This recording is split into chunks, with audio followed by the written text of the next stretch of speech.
da kal, bu muydu sevgi?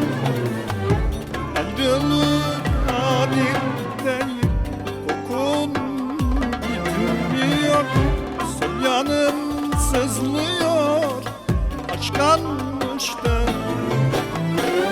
Hangi şiirden acı sözlerde dili var muyum?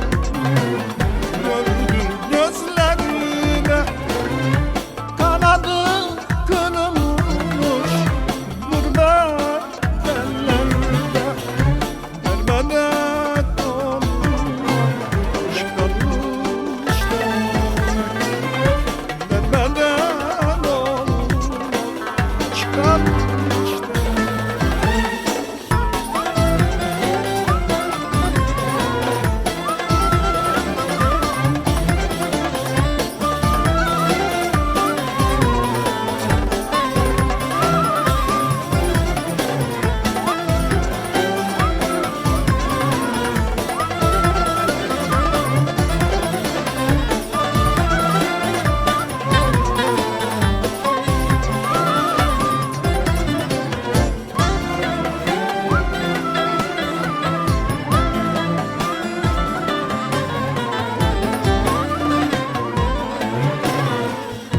Senden yalan acısı gerçek, din sonunda kaldım, bu muydu sevgi?